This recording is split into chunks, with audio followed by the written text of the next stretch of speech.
Est-ce que les niveaux sont bons? Les niveaux sont pas mal.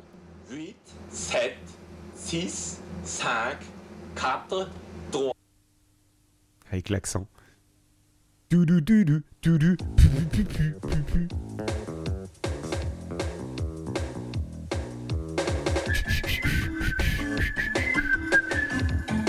Et bonsoir Royal Cheese. Pourquoi j'ai pas mes alertes? Ah bah voilà.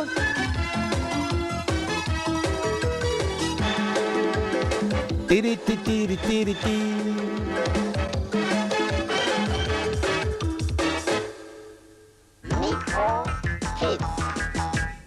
Salut à tous, mon invité aujourd'hui, Eric Chahi. Eric Chahi est le Oh là là. of the World, un jeu hyper célèbre sur micro-ordinateur qui vient d'être adapté sur Super Nintendo et qui sortira bientôt sur Mega Drive. Eric nous parlera de tout ce qu'il a mis en plus dans ses versions pour console. Il nous fera partager son expérience, nous dira ce qu'il a appris au contact des sociétés japonaises et américaines et dira quelques mots sur ses projets futurs. Mais vous verrez, il reste extrêmement discret. Tout au long de l'émission, vous pourrez jouer avec nous grâce à la carte multipoint. Entre autres, sur cette carte multipoint, je vous ai posé la semaine dernière une question. Quel est le titre du premier jeu 32 bits pour Super Nintendo? Et la réponse, c'était Star Fox.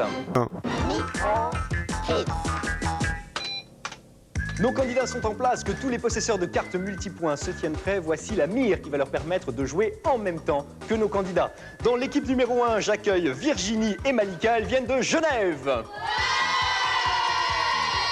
Et dans l'équipe numéro 2, nous retrouvons Loïc et Johan qui viennent de Kessargues. Virginie, tu as 13 ans. Quelle machine possèdes-tu? Une Super Nintendo, une Mega Drive et un Game Boy. Une autre passion que les jeux vidéo? L'équitation. Et toi, Malika, quelle machine possèdes-tu? La Super Famicom et un Game Boy. Et à part les jeux vidéo, qu'est-ce que tu fais? La gym artistique. Vous êtes entraînés? Oui. On verra ce que ça donne tout à l'heure. Et dans l'équipe numéro 2, on retrouve donc Loïc et Johan. Ils ont remporté la semaine dernière 3 jeux Super Nintendo. Eric, bonjour. Tu es le créateur de Another World sur micro, sur Amiga, ST, PC et sur Macintosh. Et puis également sur console maintenant, puisque la version Super Nintendo vient de sortir et la version Mega Drive va sortir. Elle va sortir a priori vers avril-mai. Quelles sont les différences entre les versions console et les versions micro? Est-ce que c'est le même jeu? À la base, c'est le même jeu. Le jeu console est très fidèle à la version micro sur le plan graphique et sur le plan de l'action en elle-même. Par contre, la version console est vraiment finie. Elle est finie. Alors que les versions micro ne l'étaient pas?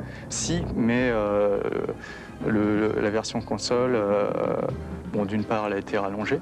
Oui. Et d'autre part, la jouabilité a été réglée. Mais bon, il n'y a plus de bug parce que le jeu est passé entre les mains d'une grosse compagnie, Oui. Enfin de plusieurs grosses compagnies même. D'une part, Interplay. Oui, une compagnie américaine. Une compagnie américaine qui s'est chargée de convertir le jeu sur Super Famicom et sur Mega Drive. Oui.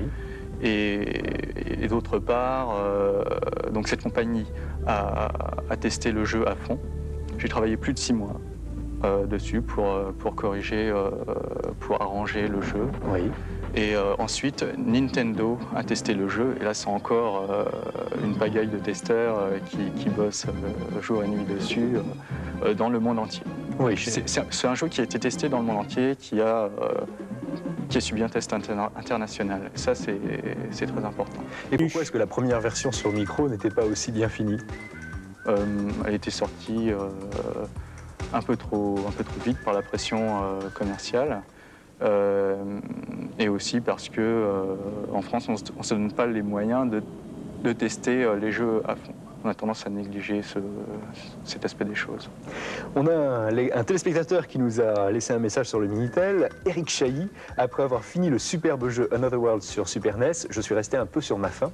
J'aurais donc voulu savoir s'il était prévu une suite à ce jeu qui en mériterait une. Il s'agit de Grégory Renaudin qui habite les Bertinières. Alors est-ce qu'il y a une suite? Bien, oui, il y a une suite. Enfin, il y a une suite dans la version CD-ROM. Oui. C'est-à-dire qu'à la fin du jeu, l'action continue, on apprendra beaucoup de choses sur l'ami. ainsi que sur Lester. Le jeu sera doublé dans la version CD-ROM. Donc voilà. Tu as fait Another World version micro pratiquement tout seul. Tu travailles maintenant avec dans une équipe qui comporte 6 personnes. Oui. Vous avez quoi comme projet? Alors, nous avons un projet. Oui. Et je ne dirai rien sur ce projet parce que c'est top secret. Je préfère pas en parler. J'ai pas envie que la concurrence se mette à reprendre quelques idées avant que mon jeu sorte. Peut-être quand même, pour Micro Kids, le titre Le prévu. titre, Earth of Darkness. Earth of Ta, Darkness. ta, Bon, ta. on ne dira pas plus Non. pour l'instant. Tu as l'intention de continuer dans la micro-informatique. Tu avais 24 ans quand tu as terminé Another World Micro. Tu en as 25. Tu travailles dans une équipe de 6 personnes. Tu es connu dans le monde entier. Quelle est la suite? Quelle est la prochaine étape? Eh bien, bon, après Earth of Darkness, je ne sais pas. Je pense que je continuerai dans la micro-informatique, mais je suis tout à fait ouvert à d'autres domaines de création, entre autres le cinéma, la bande dessinée, l'illustration. Ce sont des domaines qui me passionnent. Et je ne me considère pas comme un créateur de jeux, mais comme un créateur tout court. Voilà. Première manche de notre jeu, si vous avez une carte multipoint, soyez prêts à appuyer sur 1, 2 ou 3, puis sur ENT, vous allez pouvoir jouer en même temps. Et vous aussi, vous allez pouvoir jouer et répondre aux questions, hein, je compte sur vous. Premier jeu à identifier. Ce jeu est-il choix numéro 1, Gauntlet 2, choix numéro 2, Kix, choix numéro 3, Halloway. 2. Malika, Johan, Malika. 1. Le choix numéro 1, Gauntlet 2 sur Game Boy, une bonne réponse. Un premier point marqué. Deuxième jeu à identifier. 3 titres, choix numéro 1, Splatterhouse 2, choix numéro 2, Alizia Dragoon et choix numéro 3, Battletoad. Nul. Il n'y a que Mister Moa qui aime bien. Alizia Dragoon, une bonne réponse, un point marqué. Égalité entre les deux équipes. Et le troisième jeu à identifier. Ce jeu est-il choix numéro 1, Sand Dragon, choix numéro 2, Gods, choix numéro 3, Wolf Child. Malika, 1. Malika, 3. t'as dit 1 Non. tout à l'heure. Elle a dit 1, mauvaise réponse. Et Johan a dit 3. 3, bonne réponse. Wolfchild sur Amiga, un deuxième point marqué. C'est l'équipe de Johan et de Loïc qui remporte cette première manche. Et maintenant, place à la sélection des jeux de la semaine. Et salut Megayan. Spider-Man et les X-Men dans une même cartouche, alliés contre un super vilain dénommé Arcade, c'est la distribution prestigieuse du nouveau jeu d'action de l'éditeur LJN. Spider-Man et chacun des X-Men ont chacun leur propre mission, avec des décors, des armes et des ennemis complètement différents. Complètement nul surtout. Géniaux d'action et de tir en une seule cartouche. Allez, on les voit tous. Voici Cyclops, le mutant qui tire avec ses yeux, parcourt un réseau de grottes au sol électrifié. Et salut Spirit. La moindre chute est fatale. Franchement, au-dessus de 13, j'arrête la diffusion de cette émission. Hein. Salut Gratouille. Storm, elle, détient la puissance de l'orage, mais sous l'eau, elle perd la moitié de ses pouvoirs. Ah bah t'as l'air bien con avec ton sort électrique. Hein. La mission est très difficile. Elle est pas waterproof.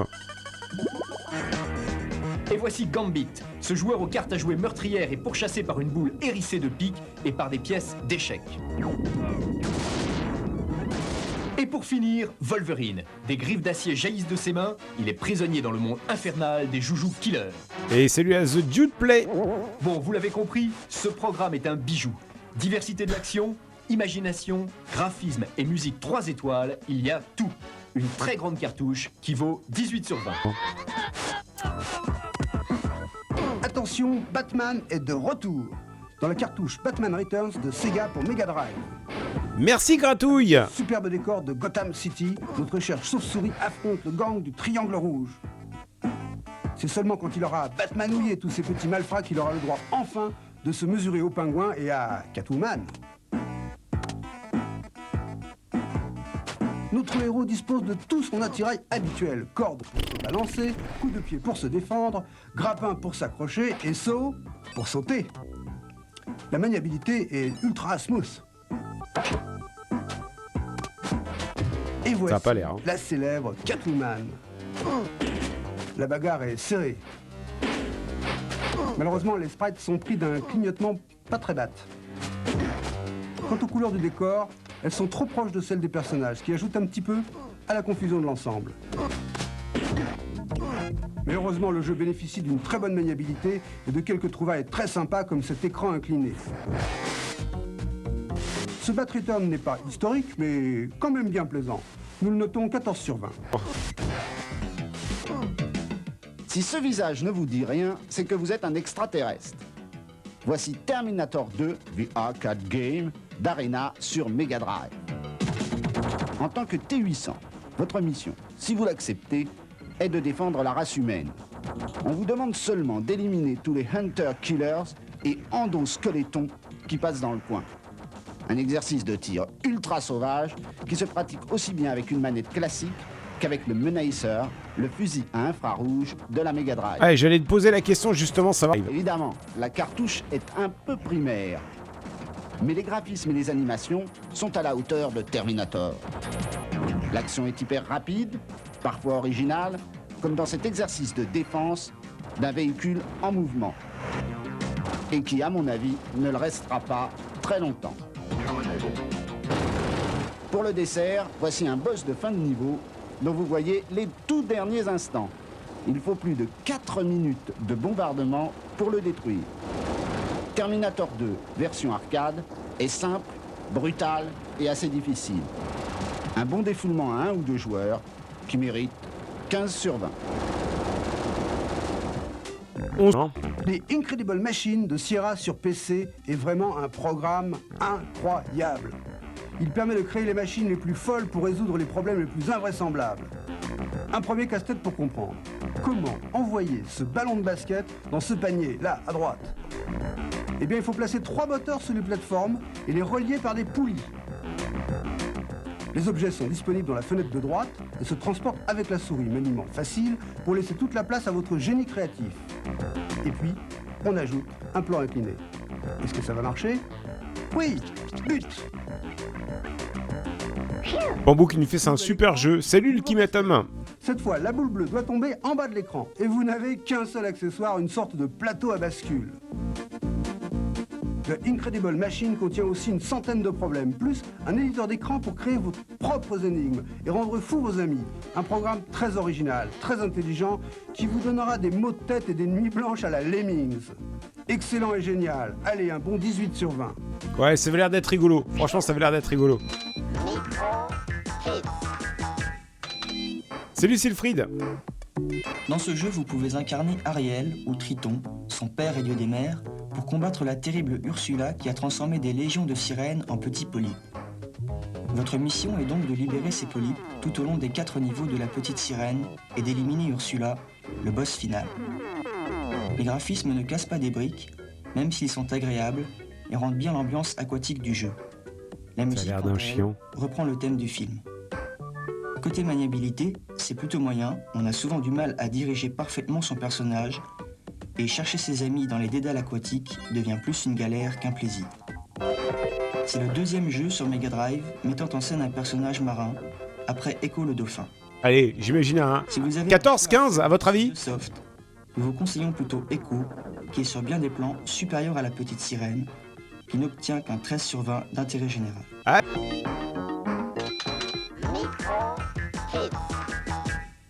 Deuxième manche du jeu. Cette fois-ci, nos candidats vont jouer. C'est Virginie qui affronte Loïc. Est-ce que vous êtes prêts? Oui. On joue à quoi? 2, 1, top, c'est parti. Oh là là, c'est de la merde ce jeu. Non, les candidats maintenant sont à égalité. Le jeu, c'est Biohazard Battle sur Mega Drive. C'est un shoot 'em up, un jeu de tir. Le Virginie... Et on n'est pas gâtés cette semaine, hein. Mis à part l'interview d'Eric Chahi, je peux vous dire que, sérieux, c'est de la grosse merde. Hein. Détachée, elle est en train de marquer des points. Vas-y Virginie, fonce Alphonse. Les filles... Pardon, fonce Alphonse. Extraordinaire. Est-ce que Loïc va réussir à remonter? Il reste encore 10 secondes de jeu. Et Virginie garde son avance. Vas-y Virginie. Non, c'est égalité entre les deux joueurs. Virginie est toujours devant à 5 secondes du jeu. Non, il a repris la tête. Top! 1110 points, 1140 points, in extremis. In extremis, Virginie a marqué 30 points de plus que le X, et donc Virginie qui remporte la deuxième manche. Égalité entre les deux équipes. Question quiz. Est-ce que vous êtes prêts à répondre à la question quiz? Oui. Soyez très attentifs. Vous connaissez tous Sonic 2. Sonic est accompagné par un personnage, un renard. Quel est, au Japon, le nom de ce renard? Est-ce qu'il s'agit de Tails ou de Kitsune? Virginie? Kitsune. Kitsune, bonne réponse de Virginie. Et le championnat qui remporte un... Eh ben, vous auriez tous perdu. À 3. 1, 2 ou 3? 2. 2. Et vous remportez 3 jeux sur Super Nintendo. On les applaudit bien fort. Et pour tous les 4, des abonnements à Tilta Console Plus, des films clignotants et des compacts disques MicroKids. Merci à vous. Et maintenant, à vous de jouer. Et salut Castel. Attention que tous les possesseurs de cartes multipoints se tiennent prêts. Voici la question de la semaine. Avant de créer le jeu Another World, Eric Chahi a développé les graphismes d'un de ces jeux. Lequel? Choix numéro 1, Space Quest. Choix numéro 2, Les Voyageurs du Temps. Choix numéro 3, Opération Stealth. Vous appuyez sur 1, 2 ou 3, puis sur ENT. Et si vous n'avez pas de carte multipoint, vous répondez sur le 3615 France 3, rubrique MicroKids, où vous nous envoyez une carte postale. Il y a 5 cartes multipoints à gagner. Un fanzine qui s'appelle Scrolling cette semaine. C'est un nouveau fanzine, numéro 1, et son auteur a bien réussi son coup puisqu'il y a un dossier sur Street Fighter 2 et un comparatif des performances de tous les joueurs qui est assez riche d'enseignements. Il s'est fait chier. Il y a un super comparatif entre la Super Nintendo et la Mega Drive, et le comparatif est très très bien réalisé. Bravo à son auteur, il s'appelle Mathieu. Bravo également aux auteurs de mascottes. Voici la sélection de la semaine.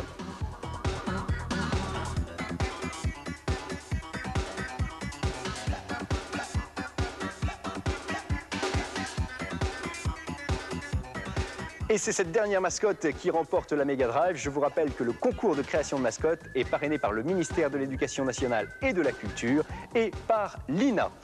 SOS Video Games vous donne tous les tips sur tous les jeux. Un numéro de téléphone, le 36 70 00 03. 36 70 00 03. Les goodies sont bien évidemment disponibles sur le 36 15 France 3, rubrique MicroKids. Et l'adresse de l'émission est toujours MicroKids Tilt Console Plus, 9 13 rue du Colonel Avia, 75 015 Paris.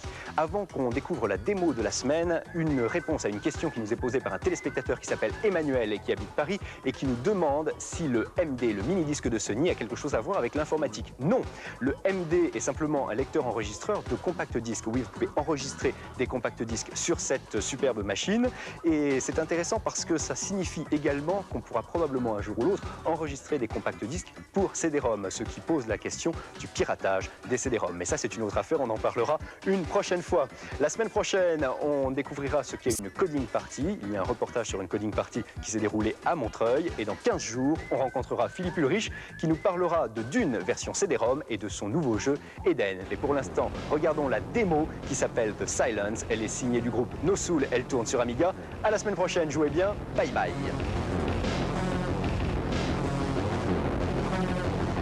C'est pas très silencieux pour un truc qui s'appelle Silence. Hein. Salut Shokbawa, salut Waryoshi.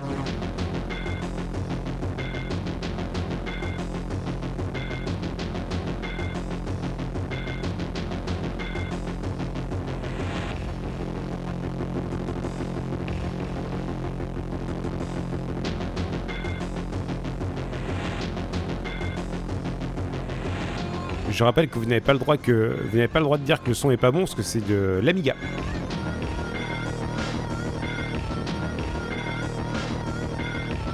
Sniper qui fait: je ne comprends pas comment le mini-disque n'a pas marché, tellement d'avantages comparé au CD. Bah c'est très simple. Tu demandes à Sony. Sony, ils ont